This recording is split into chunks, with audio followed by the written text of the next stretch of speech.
My new MacBook Pro 16 with the M3 Max chip cost me an eye-watering $4,000, and it literally delivered zero benefits over my older M2 Max MacBook Pro 16. In fact, not only did it deliver zero benefits, but for my use case, which for this laptop is video editing, it ended up feeling warmer to the touch.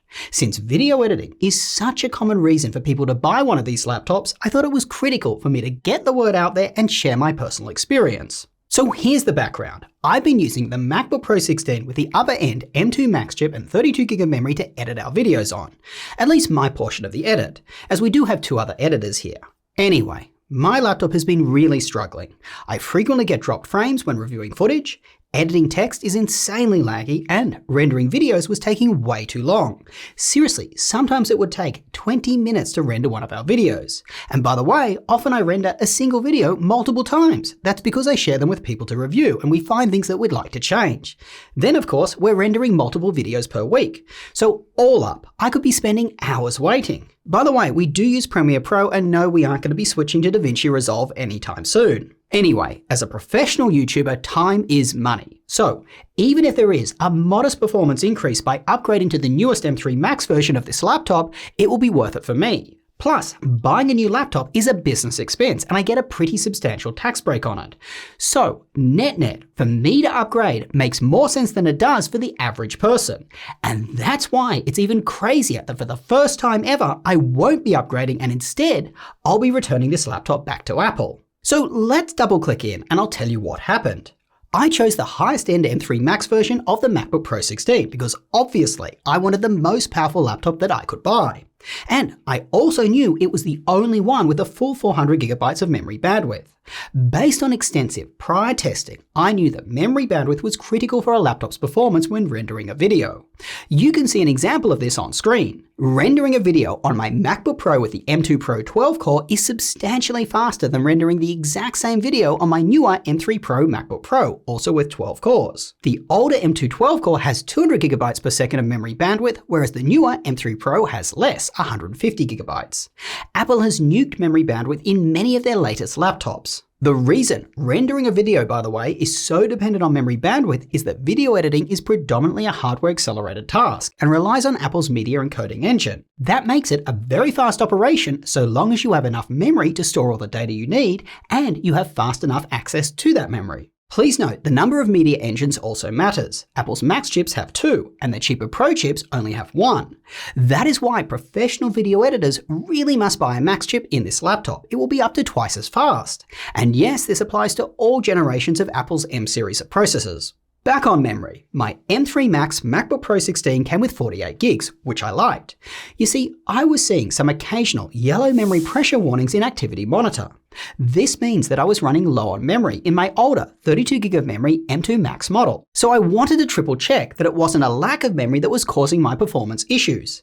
When I say triple check, I have tested this thoroughly before, and in the past, it just wasn't an issue.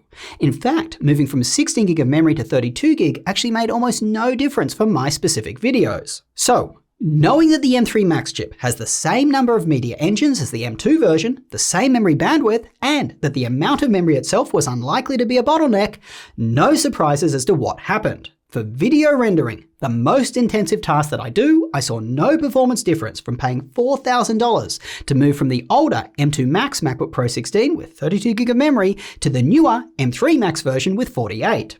This experience also reinforces something. A lot of people overspend on memory on these MacBooks. That's because they see the occasional yellow in the activity monitor and just like me, think they need more. You probably don't. Yellow means you may eventually need more memory. Red is what you actually have to be worried about. That is the one that means you need more memory now. Anyway, as there were no speed ups in video rendering, what about the other performance issues like drop frames and the ludicrously laggy text editing? Yes, the faster single core speeds of M3 did make those tasks a tiny bit faster. You can see an example of our warp stabilizer results on screen. But seriously, If someone asked me to do a blind test between these two laptops, I'm pretty confident that I couldn't tell you which was which. They were just that close in their performance. The only thing I did notice is that the M3 Max version felt warmer to the touch and you'd hear the fan spin up more frequently. Most likely because to get an M3 Max processor, which I was forced to do to get the full 400GB of memory bandwidth, I now had to buy it with a bunch of tech that I just don't need, but will make the laptop feel warmer to the touch. And this leads me to my conclusion. Whether a new laptop will be faster than an older one depends entirely on whether your specific tasks are actually using any of the new capabilities of that laptop.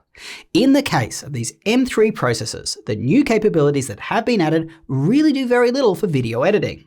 Yes, they have significantly better 3D rendering, they have ray tracing and more performance cores, but this just isn't where our slowdowns are.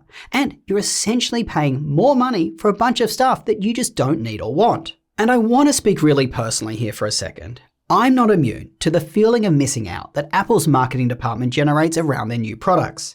Even I have this sinking feeling like the M3 version just must be better and I'm missing out by sending it back.